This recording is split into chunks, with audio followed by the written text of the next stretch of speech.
ചിത്രാംഗത ഒരു യോദ്ധാവിന്റെ പ്രണയകഥ. മഹാഭാരതത്തിലെ കഥാപാത്രങ്ങൾ നിരവധിയാണ്. ശ്രീകൃഷ്ണനും ഭീഷ്മരും അർജുനനും കർണനുമൊക്കെ നമ്മുടെ മനസ്സിൽ പതിഞ്ഞ മുഖങ്ങൾ. പക്ഷേ മഹാഭാരതത്തിൽ അധികമാരും ശ്രദ്ധിക്കാതെ പോയ ചില സ്ത്രീ കഥാപാത്രങ്ങളുമുണ്ട്. അത്തരത്തിൽ വളരെ പ്രത്യേകതകളുള്ള ഒരു വ്യക്തിയാണ് ചിത്രാംഗത. അർജുനന്റെ ഭാര്യമാരിൽ ഒരാൾ. മഹാഭാരതത്തിലെ അർജുനന്റെ വനവാസകാലത്താണ് ചിത്രാംഗതയുടെ കഥ തുടങ്ങുന്നത്.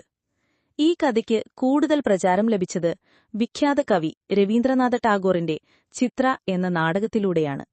മഹാഭാരതവുമായി ബന്ധപ്പെട്ട നാടോടിക്കഥകളാകാം ഈ നാടകം എഴുതാൻ ടാഗോറിനെ പ്രേരിപ്പിച്ചത് എന്ന് ചരിത്രകാരന്മാർ അഭിപ്രായപ്പെടുന്നു. ഒരിക്കൽ യുധിഷ്ഠിരനും ദ്രൗപദിയും താമസിച്ചിരുന്ന വീട്ടിലേക്ക് അർജുനന് അറിയാതെ കയറേണ്ടി വന്നു. ശപഥം ലംഘിച്ചതിനാൽ 12 വർഷം ഇന്ദ്രപ്രസ്ഥം വിട്ട് പുറത്തു താമസിക്കാൻ അർജുനൻ നിർബന്ധിതനായി. ഈ യാത്രയിൽ ഇതുവരെ പോകാത്ത സ്ഥലങ്ങളിലൂടെയും പുണ്യസ്ഥലങ്ങളിലൂടെയും അർജുനൻ സഞ്ചരിച്ചു. അങ്ങനെയിരിക്കെ അദ്ദേഹം മണിപുരം എന്ന രാജ്യത്തെത്തി. മണിപുരം ഭരിച്ചിരുന്നത് ചിത്രവാഹനൻ എന്ന രാജാവായിരുന്നു. അക്കാലത്ത് മിക്ക രാജ്യങ്ങളിലും രാജഭരണം ആൺമക്കളിലൂടെയാണ് മുന്നോട്ടു പോയിരുന്നത്. ചിത്രവാഹനന് ആകെയുണ്ടായിരുന്നത് ചിത്രാംഗത എന്നൊരു മകൾ മാത്രമായിരുന്നു. അതുകൊണ്ടുതന്നെ ഒരാൺകുട്ടിയെപ്പോലെയാണ് അദ്ദേഹം അവളെ വളർത്തിയത്. അസ്ത്രവിദ്യയിലും വാൾപ്പയറ്റിലും കുതിരയോട്ടത്തിലുമെല്ലാം അവൾ അതിനിപുണയായിരുന്നു. വേട്ടയാടലും സാഹസിക പ്രവൃത്തികളും ഇഷ്ടപ്പെട്ടിരുന്ന ചിത്രാംഗതയായിരുന്നു മണിപുരത്തിന്റെ സൈന്യാധിപ. മാരുടെ വസ്ത്രങ്ങളാണ് ചിത്രാംഗത ധരിച്ചിരുന്നത്. ആഭരണങ്ങളോ അലങ്കാരങ്ങളോ അവൾ ഇഷ്ടപ്പെട്ടില്ല. എന്നാൽ അർജുനനെ കണ്ട നിമിഷം അവളുടെ മനസ്സ് മാറി. ഉള്ളിൽ പ്രണയം നിറഞ്ഞു.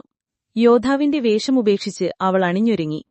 പക്ഷേ അർജുനൻ ഇഷ്ടപ്പെട്ടത് അവളുടെ ബാഹ്യസൗന്ദര്യത്തെക്കാൾ ധീരതയും കരുത്തുമായിരുന്നു എന്നവൾ വൈകാതെ മനസ്സിലാക്കി. അതേസമയം മണിപുരത്തേക്ക് ശത്രുക്കൾ ആക്രമണത്തിനായി എത്തി. അവരെ ധീരമായി ചിത്രാംഗത നേരിട്ടു. അവളുടെ ധീരത കണ്ട് അർജുനൻ അവളിൽ കൂടുതൽ മതിപ്പുളവായി. ചിത്രവാഹനൻ രാജാവിനോട് മകളെ തനിക്ക് വിവാഹം ചെയ്തു തരാൻ അർജുനൻ ആവശ്യപ്പെട്ടു.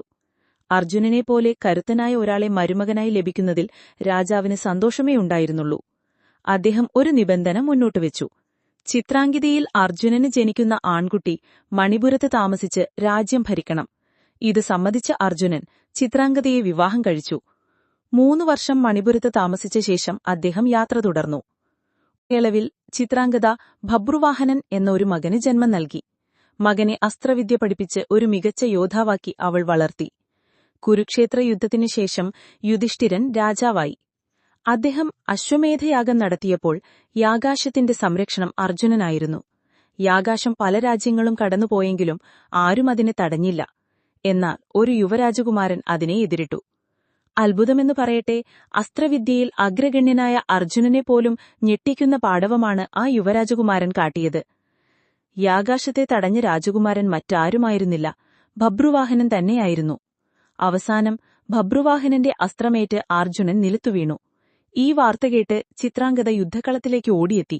അപ്പോഴാണ് താൻ യുദ്ധം ചെയ്തത് സ്വന്തം മകനോടാണെന്നും തന്റെ അച്ഛനോടാണെന്നും അർജുനനും ഭബ്രുവാഹനനും മനസ്സിലാക്കുന്നത്. പിന്നീട് ചിത്രാംഗത ഹസ്തിനപുരത്തേക്ക് അർജുനനൊപ്പം മടങ്ങി. അവിടെ വൃദ്ധയായ ഗാന്ധാരിയെ ശുശ്രൂഷിച്ച് ആ ധീരവനിത ജീവിച്ചു എന്നാണ് കഥ.